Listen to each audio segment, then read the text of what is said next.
या प्रसंगी या मार्गदर्शन करावे।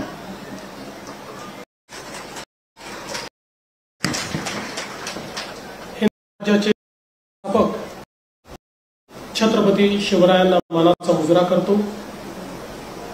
राज्य रत्न आंबेडकर मानवंदना अर्पित करतो। आज भारतात असलेल्या सातनवरी गावामध्ये मंचावर उपस्थित असलेले महाराष्ट्र राज्याचे महसूल मंत्री, आपल्या जिल्ह्याचे पालकमंत्री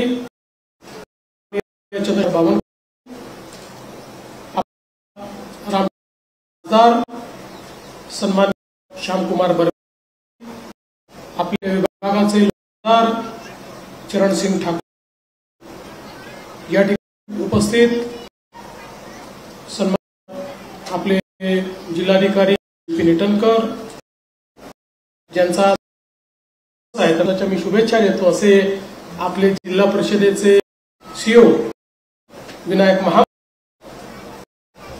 ज्यांनी विशेष रूपाने व्हॉइस या संस्थेच्या माध्यमातून स्मार्ट आणि इंटेलिजंट विलेज तयार केलं। सन्माननीय श्री राकेश कुमार भटनागर आणि सन्माननीय वल्लभ भन्सालीजी, आपल्या सरपंच वैशालीताई चौधरी, कमल किशोर फुटाणे, अनिलजी गोतमारे, चंद्रशेखर चिखले, या ठिकाणी उपस्थित मंचावरील सर्व मान्यवर आणि उपस्थित सर्व भगिनी आणि बंधूंनो, आजचा दिवस हा अर्थाने महत्वाचा दिवस, एक क्रांतिकारी पाऊल महाराष्ट्र शासनाने सुरू केलेलं आहे। देशाचे प्रधानमंत्री माननीय नरेंद्र मोदीजी यांनी ओळखलं होतं की देशाचं भविष्य हे गावोगावी कम्युनिकेशनची, इंटरनेटची फॅसिलिटी पोहोचवणं आहे। समृद्ध गाव, समृद्ध शेती, समृद्ध शिक्षण या सगळ्या गोष्टी करण्याकरता तंत्रज्ञान पर्यंत पोहोचवणं गरजेचं आहे। आणि म्हणून मोदीजींनी भारत नेट सारखा एक कार्यक्रम सुरू केला की ज्यामध्ये जशी विजेची ही आपण प्रत्येक गावात नेली, तशी ऑप्टिकल फायबर की ज्यातनं कम्युनिकेशन हे गावागावापर्यंत पोहोचेल, इंटरनेट गावागावापर्यंत पोहोचेल, तंत्रज्ञान गावागावापर्यंत पोहोचेल, ही प्रत्येक गावामध्ये टाकण्याकरता एक योजना भारत नेटच्या नावाने सुरू केली। त्यावेळी मुख्यमंत्री म्हणून मी त्याला जोडून महाराष्ट्रामध्ये महानेटची योजना सुरू केली आणि प्रधानमंत्र्यांच्या साधारणपणे आपण 2019 पर्यंत पहिला टप्पा भारत नेटचा पूर्ण केला आणि दुसरा टप्पा सुरू केला। फायबर तर पोहोचली, पण आपण तार तर त्याचा फायदा नसतो। त्या तारेला पोल लागतो, तिथे ट्रान्सफॉर्मर लागतं, मग आपल्याला लाईट लावावं लागतो, आपल्याला मशीन लावावी लागते, सगळ्या गोष्टी लागल्या तर ती लाईन पोचल्याचा फायदा आहे। नुसती आपल्यापर्यंत पोचली तर काय फायदा, पण दुर्दैवाने लाईन पोचली, पण त्याच्यावर आधारित जी काही वेगवेगळ्या तंत्रज्ञानाचा होता तो वापर करण्यात कुठेतरी आपण कमी पडलो। म्हणून पुन्हा आता सरकार आल्यानंतर आम्ही हा प्रयत्न केला की आपण लाईन टाकलेली आहे, आता याचा उपयोग करण्याची, आणि तशातच या ठिकाणी वल्लभ भन्सालीजी आणि भटनागरजी आणि यांची टीम सगळे मला भेटायला आले आणि एक मॉडेल आमच्या समोर स्मार्ट इंटेलिजंट विलेजचं ठेवलं। या मॉडेलमध्ये अनेक गोष्टी तर आहेतच, मॉडेलची सगळ्यात मोठी खासियत काय तर आतापर्यंत अशा प्रकारचे तयार करताना आपण जवळपास सगळ्या विदेशी तंत्रज्ञानाचा वापर करत होतो, पण व्हॉइस म्हणजे voice of Indian communication technology enterprise या संस्थेने 24 भारतीय कंपन्यांना एकत्रित आणले. त्याच्यातनं स्मार्ट विलेज आणि इंटेलिजंट विलेज तयार करण्याचा हा संकल्प केला. त्यामुळे प्रधानमंत्री महोदयांचं जे दुसरं स्वप्न होतं, आत्मनिर्भर भारत, विदेशावर अवलंबून असलेला भारत नाही, आपल्या देशातल्या वापरणारा भारत, ते स्वप्नही पूर्ण होणार होतं. आणि म्हणून लगेच आम्ही त्यांना सांगितलं, पाहिलं तुम्ही हातामध्ये घ्या आणि मग कुठे, तर अर्थातच तो नागपूरला घ्यायचा.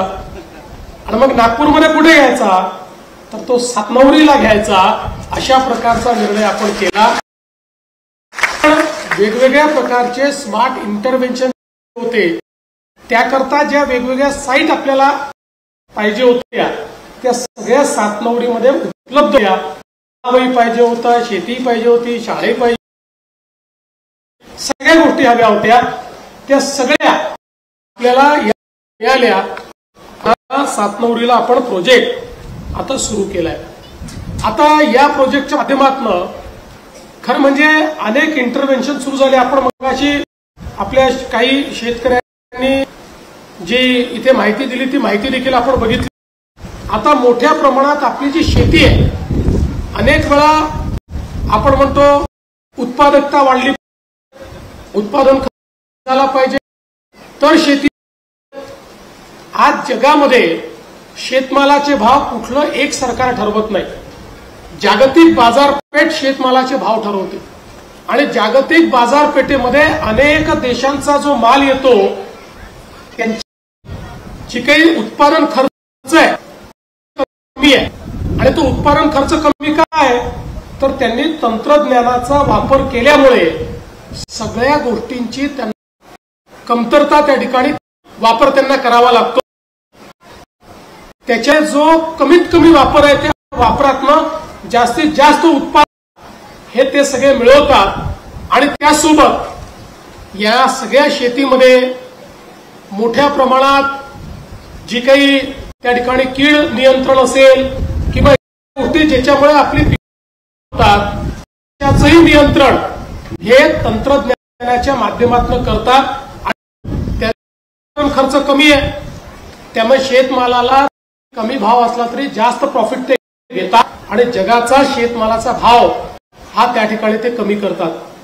आता भारतामध्ये आपली उत्पादकता वाढते, पण उत्पादकता वाढत असताना आपण उत्पादन खर्च देखील वाढवून राहिलो. आता आपलं भारताचं सरकार, मोदीजींचं सरकार, खतांवर आपल्याला 1.5 लाख कोटी रुपये एवढी सबसिडी देतो. पण सातत्याने खतांचा वापर वाढल्यामुळे जमिनीची क्षमता कमी होते. ती क्षमता कमी झाल्यामुळे त्यातनं उत्पादकता खाली चाललेली आहे. मग ती वाढवायला अजून खतांचा वापर आपण करतोय. आता काही ठिकाणी तर या खतांच्या अनिर्बद्ध जमिनीची क्षमता संपली आहे. जमीन आता त्या ठिकाणी उत्पादकता द्यायला तयार नाही, जमीन उत्पादन द्यायला तयार नाही, अशी परिस्थिती तयार झाली आहे. आणि म्हणून या सगळ्या गोष्टीचं उत्तर हे तंत्रज्ञानामध्ये स्मार्ट आहे. त्या स्मार्ट शेती करता तंत्रज्ञान पोचलेलं आहे. मगाशी नावाचे शेतकरी मला भेटले, ते मला सांगत होते की माझ्याकडच्या सेन्सरमुळे माझ्या घरी बसून माझ्या मोबाईलवर मी नियंत्रण करतो. आता आपल्याला माहिती आहे ड्रीप आहे, त्या ठिकाणी ड्रीप नाही, त्या पाणी सोडून त्यानंतर मग त्याच्याकडे लक्ष देत नाही. अनेक ठिकाणी जमिनीची क्षमता पाण्याच्या अतिवापरामुळे खराब झालेली आहे. त्यामुळे पाण्याचा योग्य वापर हा उत्पादकता वाढवतो. पण हा योग्य वापर आपल्याला समजेल कसा, तो आपण कंट्रोल करू कसा. आता हे जे सेन्सर्स आपण लावलेले आहेत, या सेन्सर किती पाण्याची आहे तेवढंच पाणी, किती आपल्याला खतांची आवश्यकता आहे तेवढंच खत, फवारणी करायची असेल तर ती ड्रोनच्या माध्यमातून केली तर प्रिसिशन पद्धतीने, म्हणजे अगदी आवश्यक फवारणी. आणि अलीकडच्या काळामध्ये आपल्याला माहिती आहे की आपण अनेक लोक शेतात मेहनत करतो, शेतमजूरही अलीकडच्या काळामध्ये कमी झालेले आहेत किंवा अनेक वेळा शेतीमध्ये शेतमजूर लावणं हे अशा अनेक असतात. त्यामुळे फवारणी जर आपल्याला स्वस्तात करून त्या ठिकाणी तर त्याचा एक मोठा फायदा आहे. आणि म्हणून असे सगळे इंटरव्हेन्शन आज आपले या माध्यमातून आपण करतोय. त्यामुळे पाण्याची बचत होणार आहे, रासायनिक खतांची बचत या ठिकाणी होणार आहे, कीटकनाशकाची या ठिकाणी बचत जी आहे ती आपली होणार आहे. आणि यातनं मोठ्या प्रमाणात आपली उत्पादकता वाढवून आपल्याला जो काही शेतमालाचा भाव आहे त्यातनं नफा आपला वाढणार आहे. अशा प्रकारची स्मार्ट शेती. आज माती परीक्षण हे अत्यंत महत्वाचं आहे. माती परीक्षण जर योग्य प्रकारे केलं तरच हे माहिती असेल तर आपल्याला रोगच माहित नाही, औषध देऊन राहिलो अशी परिस्थिती जर असेल तर काय अवस्था होईल. तसंच मातीचं आहे. त्यामुळे ते माती परीक्षण देखील आता आपण करतोय. मी तुम्हाला सांगू इच्छितो की टेक्नॉलॉजी अशी आली आहे. परवा एक तिथे एक टेक्नॉलॉजी आली. त्या टेक्नॉलॉजीमध्ये आर्टिफिशियल इंटेलिजन्सचा ती मशीन आपल्या शेतात लावली की शेतातल्या हवेच्या भरोशा कीड येणार आहे ती ऍडव्हान्स मध्येच आपल्याला आणि आपण त्याचं नियंत्रण टेक्नॉलॉजी गेलेली आहे. त्याचा वापर आता आपल्या गावामध्ये ही जी काही व्यवस्था आपण उभी केली आहे या व्यवस्थेमुळे वापरता येईल आणि आपला शेतकरी हा स्मार्ट शेतकरी होईल. आपल्या शेतकऱ्याला त्या ठिकाणी मोठ्या प्रमाणात नफा देखील मिळेल. यामध्ये पाण्याच्या क्वालिटीची मॉनिटरिंग आपण करतो. जे काय आपला तलाव आहे त्या तलावामध्ये सेन्सरच्या माध्यमातून पाण्याची आपल्याला समजते. आज आपण बघा आपल्याला होणाऱ्या पैकी 90% रोग हे पाण्यामुळे. आताच मला भटना सांगत होते त्यांनी ज्यावेळेस आपल्या पाण्याची क्वालिटी चेक केली तर ती जी डेंजर लेवल आहे त्याच्या खाली आहे, म्हणजे डेंजर लेवलला गेलेली नाही, ती डेंजर लेवलकडे जाऊ शकते अशा प्रकारची ती क्वालिटी आहे. पण थोड्याशा उपाययोजना केल्या तर ती पण आणि ती सुधारली. आपल्या मुलांना आपल्याला कोणालाही रोग राहायचा त्या ठिकाणी सामना करावा लागणार नाही. याला पैसे लागत नाही, याला फक्त पद्धतीला कार्यपद्धती आता तुमच्याकडे या माध्यमातून या ठिकाणी उपलब्ध आहे. असेल स्मार्ट लाइटिंग झाली ज्याच्यामुळे जिथे आवश्यक लाईट बंद केला तर लाईट आणि त्याचसोबत आपलं विजेचं जे बिल आहे किंवा ग्रामपंचायतला जे काही वीज बिल भरावं लागतं ते देखील आपलं या ठिकाणी मोठ्या प्रमाणात. यासोबत लागलेले आहेत. स्मार्ट सर्व्हेलन्स माध्यमातून आपल्याकडे जर एखादी असेल तर ती आपत्ती देखील आपल्याला मोठ्या प्रमाणात या ठिकाणी समजणार आहे. शासन असेल या ठिकाणी हे मेन्शन केलंय. आता इंटेलिजन्सचा उपयोग करून किंवा स्मार्ट शाळेचा उपयोग करून देशातल्या कुठल्याही शाळेत म्हणजे अगदी तुमच्या शाळेमध्ये जे शिकवलं जातं तेही 7 नवरीच्या शाळेत आपल्याला शिकवता येऊ शकेल अशा प्रकारची व्यवस्था आता 7 नवरीच्या शाळेमध्ये आपण करतो. त्यामुळे आमच्या मुलांना जे वैश्विक ज्ञान द्यायचं आहे आता आमच्या शाळेमध्ये आणि त्याकरता आमचे गुरुजी आमच्या बाई ज्या आहेत त्या स्वतः ट्रेनिंग घेऊ शकतील आणि त्या स्वतःच देऊ शकतील. बाहेरून कोणाला आणण्याची आवश्यकता नाही आहे किंवा थेट कंटेंट हे तिथपर्यंत पोहोचवून चांगल्या शिक्षण माध्यमातून शिक्षण देणं, प्रयोगामध्ये सामील करून घेणं अशा सगळ्या गोष्टी आता या माध्यमातून आपल्याला निश्चितपणे करता येणार आहे. या आपल्याकडे विशेषतः आरोग्य सेवा जी आहे आता ही स्मार्ट आणि इंटेलिजंट व्यवस्था पोचल्यामुळे प्राथमिक आरोग्य सेवा इतर मिळेल. पण वेळेस आपल्याला जर त्याच्याही पलीकडची सेवा आवश्यक असेल तर प्रत्येक वेळी नागपूरला मेडिकलला मेयोला जाण्याची आवश्यकता नाही, दवाखान्यात जाण्याची आवश्यकता नाही. आता इथनच आपण त्यांना आपले सगळे रिपोर्ट ते इथनं पाहू शकतात, आपल्या होऊ शकतात, इथनच ते आपलं कन्सल्टेशन करू शकतात. त्यामुळे जाण्या येण्याचा वाचणार आहे आणि आवश्यक अशा प्रकारे सर्व आरोग्याच्या सुविधा या आपल्याच गावामध्ये आपल्याला मिळणार आणि पुढच्या काळामध्ये याच्यावर आधारित इतके इंटरव्हेन्शन आपल्याला तयार करता येतील। अलीकडच्या काळामध्ये एक मशीन लावली की 40 टेस्ट करते, त्या टेस्टचा रिपोर्ट डॉक्टरकडे जातो, तो डॉक्टर त्याच्यावर काय करायचं आहे ती उपाययोजना सांगतो, कोणाला जायची आवश्यकता डॉक्टरपर्यंत पडत नाही। अशा प्रकारच्या व्यवस्था आता तयार झाल्यात। त्यामुळे अशा हळूहळू आवश्यकतेनुसार सगळ्या व्यवस्था या गावामध्ये आपण करणार आहोत। जवळपास 18 वेगवेगळे किचन्स या गावामध्ये सगळ्या एक प्रकारे परिवर्तन आपण घडवू शकणार आहोत ते आज या ठिकाणी घडले।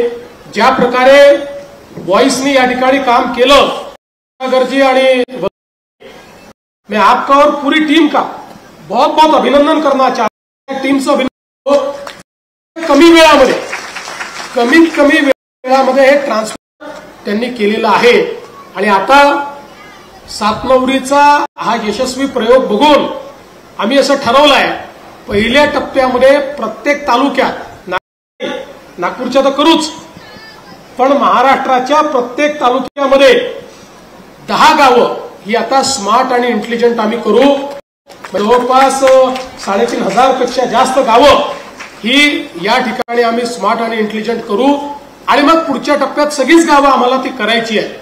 हे सगळं करत असताना मला या निमित्ताने मैं को इतने कहना चाहता हूं कि व्यवस्था खड़ी हुई है, इसमें अब हम लोगों को जिला पंचायत के साथ इसके मेंटेनेंस के लिए एक व्यवस्था खड़ी करनी पड़ेगी और धीरे धीरे हम लोग अब हमारा जो भारत नेट है उसको रिंग पद्धति से 20 गांव 15 गांव में रिंग कर रहे हैं। तो जैसे वो 15-20 गांवों को हम धीरे धीरे स्मार्ट और इंटेलिजेंट तो उसका मेंटेनेंस भी, इसलिए उसका एक वेंडर बेस या उसकी एक व्यवस्था ये अगर हम जिला पंचायत के साथ खड़े करेंगे तो मुझे ऐसा लगता है कि ये सारी चीजें चलेगी।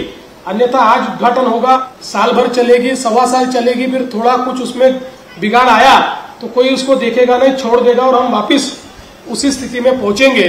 तो इसको अगले 3 साल 4 साल 5 साल 10 साल इसको हम मेंटेन करें और इसको हम यूटिलाइज करें। इस दृष्टि से एक व्यवस्था आप निश्चित रूप से हमारे साथ मिलकर खड़ी करें, क्योंकि सातनौरी का टेम्पलेट ये सातनौरी तक रहने वाला नहीं है, ये पूरे महाराष्ट्र में जाने वाला है।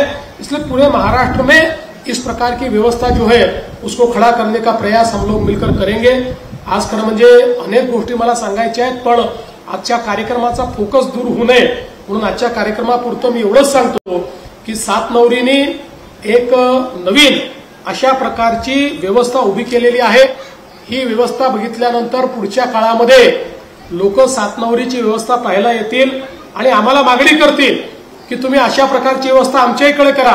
मी तर पालकमंत्री आणि जिल्हाधिकाऱ्यांना विनंती करेन की आपल्या या मायनिंग वगैरे मध्ये आपण खूप बाकीच्या गोष्टी करत असतो, त्या गोष्टी बंद करून त्याच्याऐवजी जर आपण स्मार्ट आणि इंटेलिजंट विलेज हे त्याच्यामध्ये तयार केलं तर आपल्या जिल्ह्यात सगळ्यात जास्त स्मार्ट आणि इंटेलिजंट विलेजेस हे आपण तयार करू शकू। मी सातनौरीचे आमच्या सरपंच ताई असतील, बॉडी असेल, उपसरपंच असतील, यांचं सगळ्यांचं मनापासून अभिनंदन करतो। गावकऱ्यांचं आपण सहकार्य दिलं नसतं तर हे काम शक्य नव्हतं, त्यामुळे आपल्या सहकार्यामुळे झालंय म्हणून आपलं अभिनंदन करतो। आमदार साहेबांनी सहकार्य केलं त्यांचं अभिनंदन करतो, खासदार पालकमंत्री सगळ्यांचं या ठिकाणी मनापासून अभिनंदन करतो। आणि आता या सेवा आपल्याला मिळालेल्या आहेत त्या योग्य प्रकारे वापरा। सोलरची व्यवस्था आहे, सगळ्या प्रकारच्या व्यवस्था केलेल्या आहेत, या व्यवस्थांचा नीट वापर करून जसं आता भारतातलं पहिलं स्मार्ट आणि इंटेलिजंट विलेज हे सातनौरी झालंय तसं पुढच्या 2 ते 3 वर्षामध्ये भारतातलं सगळ्यात प्रगतिशील गाव देखील सातनौरीत झालं पाहिजे अशा प्रकारची विनंती आपल्याला करतो आणि माझं बोलणं संपवतो। धन्यवाद। जय हिंद, जय महाराष्ट्र। धन्यवाद। माननीय मुख्यमंत्री महोदयांचे आभार मानतो। ग्राम विकासाचा मंत्र घराघरात